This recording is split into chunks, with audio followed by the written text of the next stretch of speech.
نعرہ رسالت یا رسول اللہ، نعرہ حیدری یا علی، نعرہ صلوات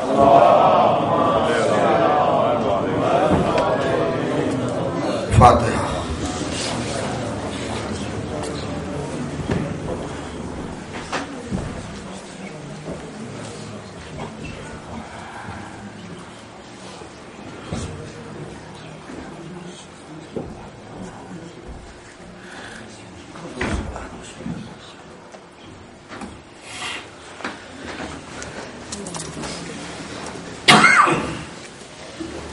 اعوذ باللہ السمیع العلیم من الشیطان اللعین الرجیم، بسم اللہ الرحمن الرحیم، الحمد للہ الذی ہدانا لہذا وما كنا لنہتدی لولا ان ہدانا اللہ، لقد جاءت رسل ربنا بالحق، الصلاة والسلام علی رسول الثقلین، محبوب رب المغربین والمشرقین، جد الحسن والحسین، سیدنا و مولانا ابی القاسم محمد۔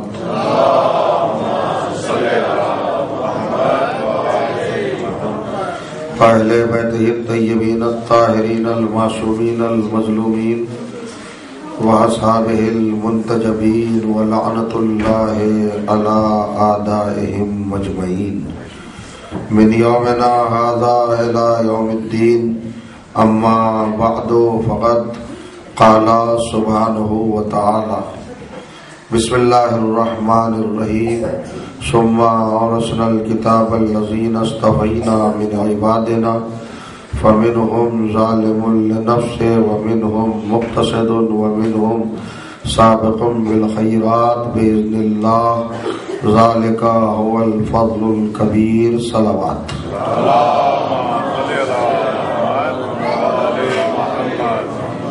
بزرگان عزیز اور برادران ایمان، عزاداران و ماتمداران سرکار سلطان کربلا سید الشہداء علیہ الصلوۃ والسلام، الحمدللہ آپ کی پاکیزہ سماعتوں کی بارگاہ میں کائنات کے وارث اور قرآن مجید کے موضوع پر ہمارے سلسلہ گفتگو اور تقاریر کو آپ نے شرف سماعت سے مسلسل نوازا۔ آج بعنوان سوم یہ اس سلسلے کی آخری تقریر ہے جو آپ کی سماعتوں کی بارگاہ میں نظر ہے۔ قرآن مجید کے 35ویں سورہ یعنی سورہ مبارکہ الفاتر کی 32ویں آیت میں کائنات کا پروردگار ارشاد فرماتا ہے، ثم اورثنا الکتاب الذین اصطفینا من عبادنا، ہم نے اپنے حبیب کے بعد، سرکار دو عالم کے بعد، حضور ختمی مرتبت کے بعد، امام الانبیاء اور سید المرسلین کے بعد اس کائنات کا، اس دین کا، اس نظام جہاں کا، اس شریعت کا اور اس پورے سسٹم کا وارث، مالک اور مختار ان لوگوں کو بنایا جن کو ہم نے خود چن لیا، جن کو ہم نے منتخب کر لیا، جن کا ہم نے خود سلیکشن کر لیا، جن کا ہم نے خود استعفیٰ کر لیا۔ میں نے آپ کی خدمت میں قرآن مجید کی آیات کی بنیاد پر استفاء کے معنی بتانے کی کوشش کی اور انتخاب کی کیفیت آپ کے پیش نظر میں نے ہمیشہ حاضر کرنے کی سعادت حاصل کی۔ استفاء کا مطلب ہے بے عیب بنا دینا، بے نقص بنا دینا، جس میں کوئی خامی، کوئی کمی، کوئی نقص اور کوئی عیب نہ ہو، اس کردار، اس ذات اور اس ہستی کو مصطفیٰ کہا جاتا ہے۔ اللہ جن کو چنتا ہے انہیں کمال کی بنیاد پر چنتا ہے، اور کمال کی بنیاد اللہ نے خود قرآن مجید میں وضاحت کے ساتھ ہم جیسے گناہ گاروں کے سامنے پیش فرما دی ہے کہ کمال کی بنیاد علم ہے۔ علم ہی کی بنیاد پر اللہ نے ان مصطفیٰ بندوں کو چنا، اور جنہیں مصطفیٰ بنایا احتیاط یہ فرمائی کہ ان کو خود پڑھایا، کائنات کے لوگوں کا اور ان سے پڑھنے کا انہیں محتاج نہیں بنایا۔ جسے مصطفیٰ بنایا، جسے رہبر بنایا، جسے رہنما بنایا، جسے پیشوا بنایا، جسے ہادی بنایا، یا جس کے سر پر تاج نبوت و رسالت یا تاج امامت و ولایت رکھا، یہ احتیاط کی کہ اللہ نے ان کو خود پڑھا کے بھیجا، ان کو علم دے کے بھیجا۔ سب سے پہلا مصطفیٰ حضرت آدم ہے۔ حضرت آدم کو اللہ نے خود پڑھایا۔ حضرت آدم کے بعد جو حضرت آدم کا جانشین ہوا اور آپ کی جگہ پر بعنوان مصطفیٰ معین کیا گیا، اس کو بھی اللہ نے پڑھایا۔ میں 2-3 آیت قرآن کی آپ کو اختصار کے ساتھ بتا دوں۔ جب حضرت آدم کی بات آئی تو آپ نے ملاحظہ کیا تھا کہ قرآن مجید کا دوسرا سورہ، سورہ بقرہ اور آیت نمبر 35 ارشاد ہوا وَعَلَّمَ آدَمَ الْأَسْمَاءَ كُلَّهَا، اللہ نے آدم کو تمام اسماء کی تعلیم دی، خود دی، کسی اور کا محتاج نہیں بنایا۔ حضرت آدم کو جبرائیل نے نہیں پڑھایا، حضرت آدم کو فرشتوں نے نہیں پڑھایا، علمہ، اللہ نے خود پڑھایا۔ معلم اللہ ہے اور متعلم آدم ہے۔ اللہ پڑھا رہا ہے اور حضرت آدم پڑھ رہے ہیں۔ خدا نے خود پڑھایا، رب العزت نے خود پڑھایا۔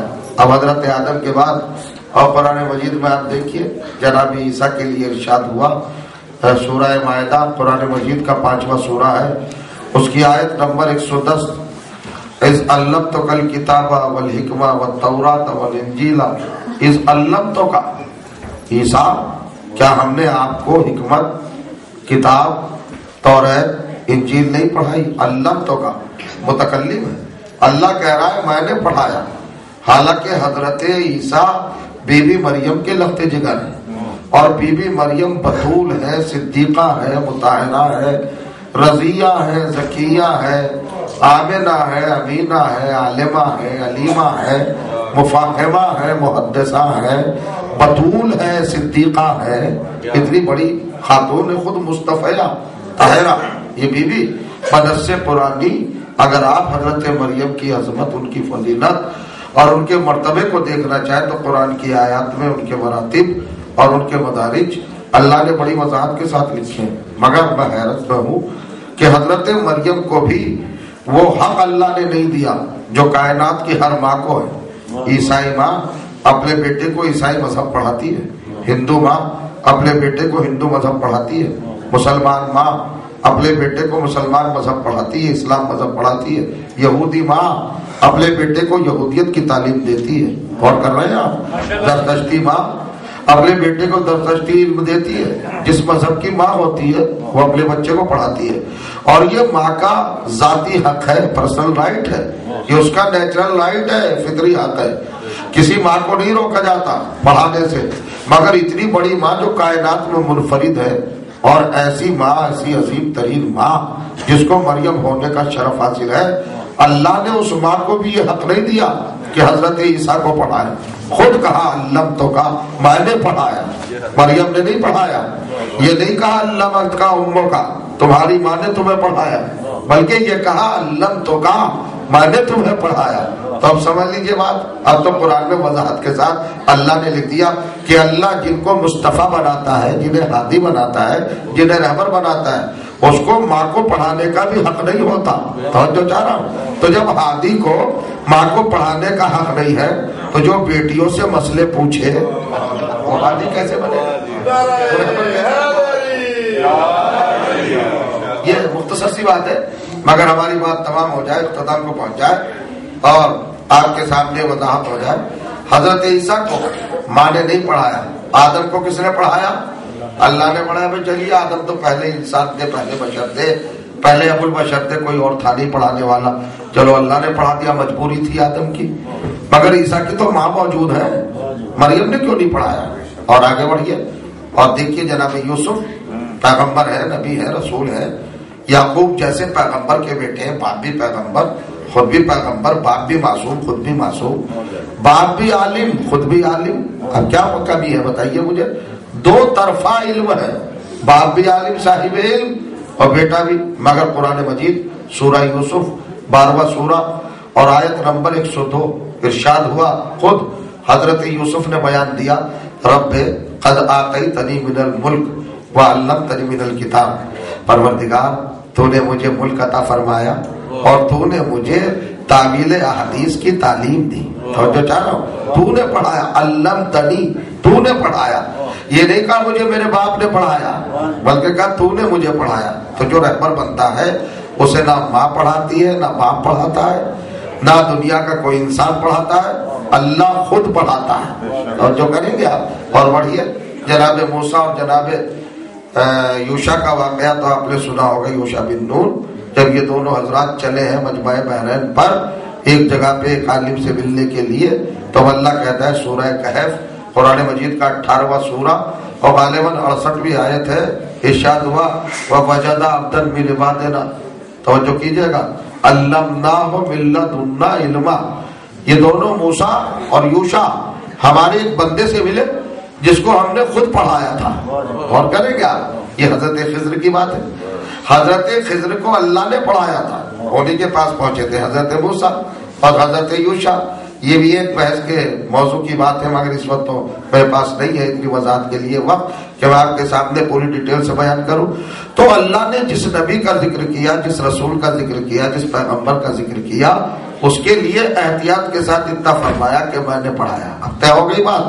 اب میں آپ کے سامنے تفصیل کے طور پر کچھ رہبروں کے نام لے دوں. اللہ کو کس نے پڑھایا؟ اللہ نے. آدم کے بیٹے شیس کو کس نے پڑھایا؟ اللہ نے. شیس کے بیٹے بیارت کو کس نے پڑھایا؟ اللہ نے. بیارت کے بیٹے محلائل کو کس نے پڑھایا؟ اللہ نے. محلائل کے بیٹے قینان کو کس نے پڑھایا؟ اللہ نے. قینان کے بیٹے خاشے کو کس نے پڑھایا؟ اللہ نے. خاشے کے بیٹے ادریس کو کس نے پڑھایا؟ اللہ نے. ادریس کی نسل کو کس نے پڑھایا؟ اللہ نے. نسل ادریس میں جناب نوح آئے، ان کو کس نے پڑھایا؟ اللہ نے. نوح کے بیٹے حام سام یافس کو کس نے پڑھایا؟ اللہ نے. جناب سام کے بیٹوں میں آگے بڑھ کر تعرق آئے، انہیں کس نے پڑھایا؟ اللہ نے. تعرق کے بیٹے ابراہیم ہوئے، ان کو کس نے پڑھایا؟ اللہ نے. ابراہیم کے بیٹے اسحاق و اسماعیل ہوئے، ان کو کس نے پڑھایا؟ اللہ نے. اسحاق کے بیٹے یعقوب ہوئے، یعقوب کو کس نے پڑھایا؟ اللہ نے. یعقوب کے بیٹے یوسف ہوئے، یوسف کو کس نے پڑھایا؟ اللہ نے. یوسف کی اولاد آگے چلی، ان کے بھائی سے ان کی نسل چلی جناب لاوی سے. پھر حضرت موسیٰ آئے، حضرت موسیٰ عمران کے بیٹے ہیں، مگر پڑھایا کس نے؟ حضرت عیسیٰ مریم کے بیٹے. پڑھایا کس نے؟ 1,23,999 انبیاء کا جب آپ شجرائے نسب اور ان کی حقیقت حال کو آپ دیکھیں گے تو آپ کو ہر جگہ نظر آئے گا کہ ہر نبی کو اللہ نے پڑھایا. تو اب قرآن پڑھ کے تو سمجھ لو بھائی مسلمانوں کہ اللہ جنہیں رہبر بناتا ہے انہیں خود پڑھاتا ہے. مگر ایک بات کے ساتھ، ایک فرق کے ساتھ گزارش کرنا چاہتا ہوں، یہ سارے رہبر، سارے بندے بندوں کے گھر میں پیدا ہوئے ہیں. تو جو رہبر بندوں کے گھر میں پیدا ہوئے ہو، جب انہیں اللہ پڑھا رہا ہے تو جو پیدا ہی اللہ کے گھر میں ہوا ہو. اور تو کہہ رہے آپ سلمان پڑھیے نا محمد والے محمد پر. اتنی تھکی ہوئی سلوات نہیں بھائی.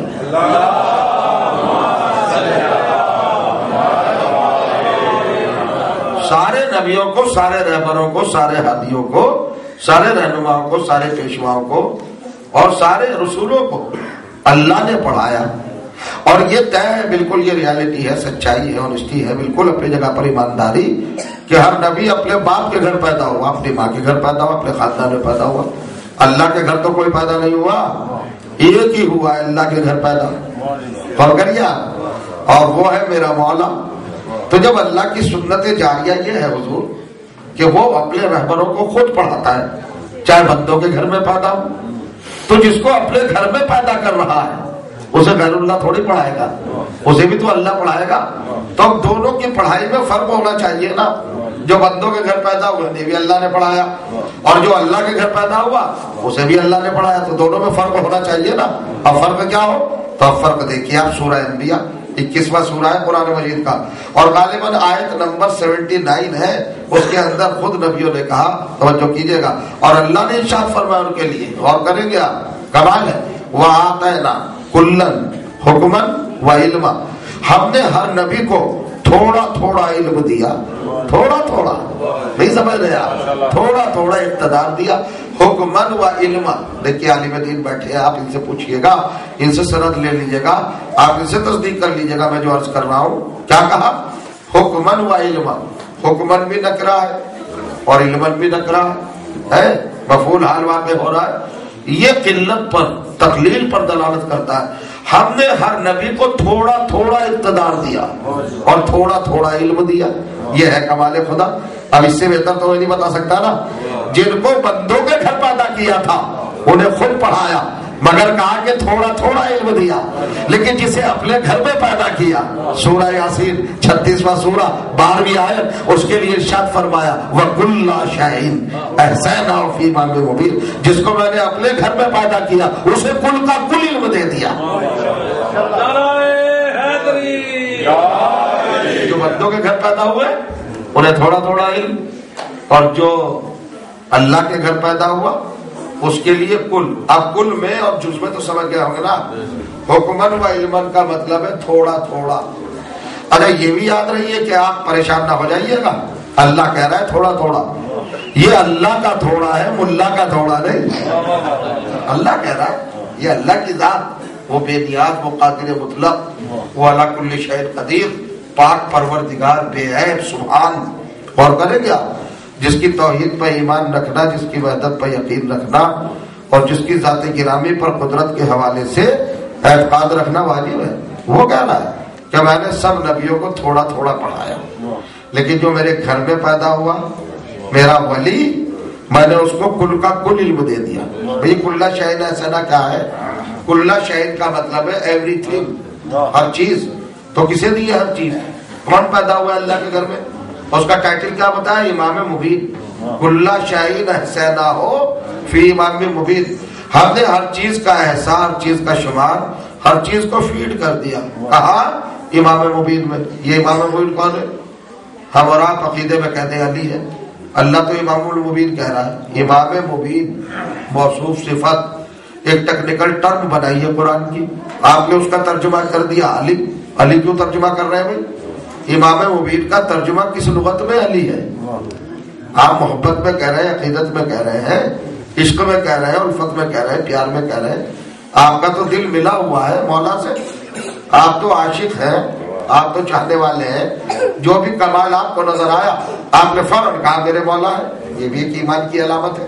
مگر بھائی یہ کہاں سے آپ ثابت کیجئے گا؟ اگر ایک انسان کہتے کہ بھائی اللہ تعالیٰ نے تو یہ کہا کہ ہم نے ہر چیز کا ایسا امام مبین میں کر دیا، آپ نے امام مبین کا ترجمہ علی کیوں کیا؟ تو چلیے ہم نہیں کر رہے، علی نہیں ہے، امام مبین علی نہیں ہے. اب وہ آپ لے آئیے جو ہے، اور کر رہے ہیں نا بھائی. آپ کو علی برداشت نہیں ہے نا. علی کے بارے میں اختلاف کر رہے ہیں مسلمان کہ امام مبین علی نہیں ہے. تو چلیے علی نہیں ہے، ہم وڈرا کیے لیتے. اب اس کو تو لائیے جو ہو. اللہ کہہ رہا ہے میں نے پورا علم دے دیا امام مبین کو. اب وہ امام مبین کون ہے بھائی؟ جس کے پاس پوری کتاب کا علم ہے، پورا علم ہے، ہر چیز کا علم ہے. شاید آپ متوجہ نہیں ہوئے. ہم نے اپنا دعویٰ واپس لے لیا، ہم نہیں کہہ رہے کہ امام مبین علی ہے. تو آپ بھی تو لائیے پھر. اللہ کہہ رہا ہے کہ پوری چیزیں ہم نے، اور ان کا علم اور ان کا پورا معلومات کا ذخیرہ ہم نے امام مبین کی ذات میں رکھ دیا. تو وہ لائیے نا کون ہے امام مبین؟ ارے بھائی کون ہے؟ صحابہ میں ہے، خلفاء میں ہے. اب صحابی اور خلیفہ تو کیا امام مبین ہوگا؟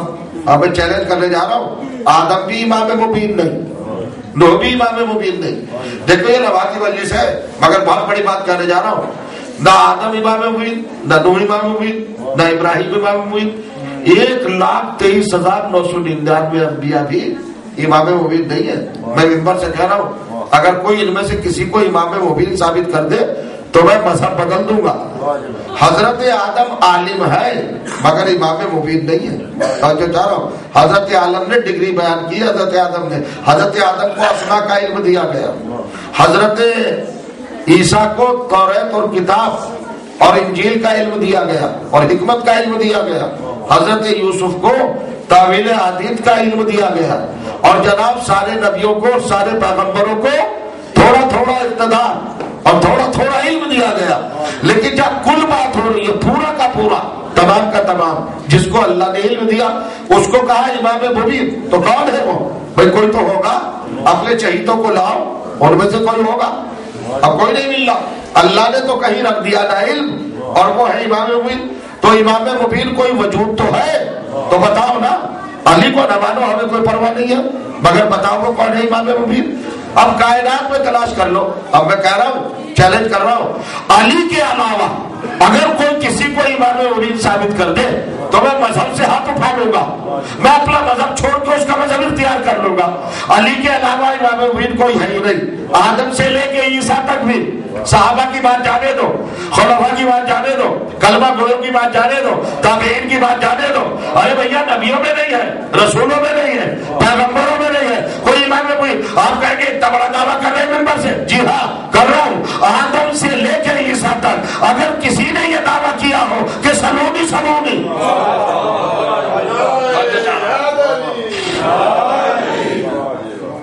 صرف کائنات میں ایک ہی ملا جس نے دعویٰ کیا سلونی سلونی. جو چاہے پوچھ لو، تو جو چاہے کا چیلنج وہی کرے گا جس کے پاس سب کچھ علم ہو، مکمل علم ہو. آدم سے لے کر عیسیٰ تک کے پیغمبر یہ چیلنج کر بھی نہیں سکتے تھے، اس لیے کہ انہیں اللہ نے علم دیا تھا. اگر یہ چیلنج کرتے جو چاہے پوچھ لو، تو قدرت ہی کہتی میں نے جب تمہیں علم ہی نہیں دیا ہر چیز کا، تو چیلنج کیسا؟ تو یہ حق اس کا ہے جس کو اللہ نے پورا علم دیا. سمجھ گئے آپ؟ وہ ختم ہو گئی بات. اللہ نے جنہیں مصطفیٰ بنایا، جن کا استفا کیا، جنہیں اللہ نے چنا،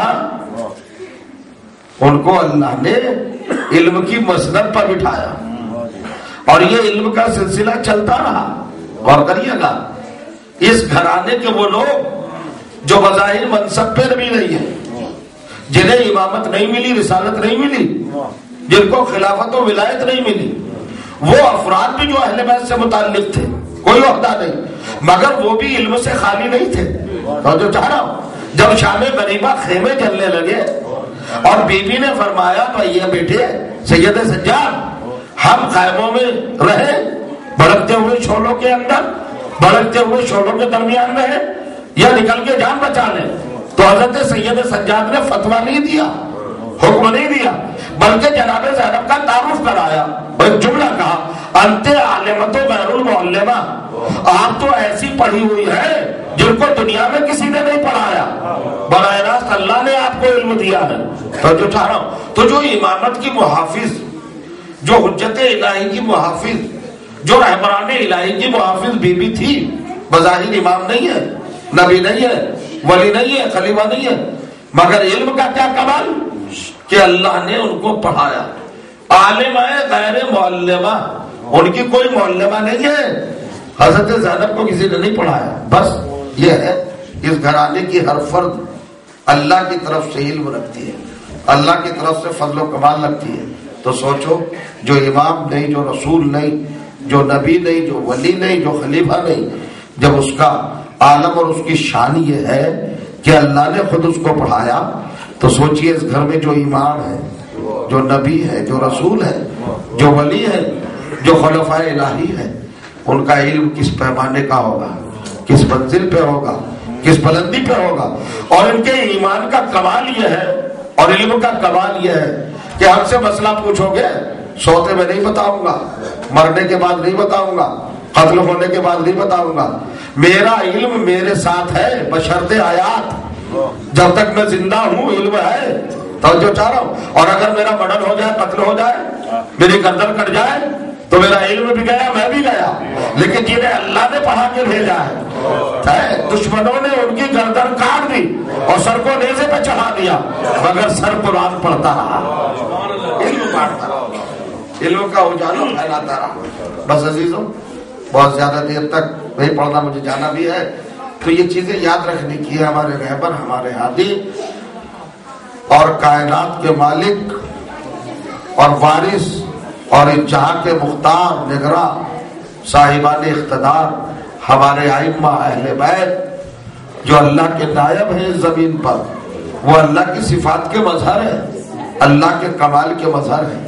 وہ عالم ہے تو اس کے علم کو ظاہر انہوں نے کیا ہے، وہ قادر ہے تو اس کی قدرت کو ظاہر انہوں نے کیا ہے. وہ حی ہے، ہمیشہ سے زندہ ہے اور ہمیشہ زندہ رہے گا. اس کی زندگی اور اس کی حیات کا مظہر یہی اہل بیت ہے. سر کٹا کٹا کے بھی زندہ ہے، نیزے کھا کھا کے بھی زندہ ہے، تلواروں کے وار کھا کے بھی زندہ ہے. آج 12 محرم تمام ہو گئی. آج جانتے ہیں اب یہ زمانہ اور یہ پیریڈ اور یہ ٹائم امام حسین کا نہیں, کربلا والوں کا نہیں. اب یہ امتحان کی منزل ہے زینب کے لیے. کربلا والوں کا تو امتحان. میری مائیں بہنیں ذرا خاموش ہو کے سنیں, فضائل پڑھنے پہ آیا ہوں میں, اور کریے. عجیب منزل ہے, یہاں تک آواز آ رہی ہے.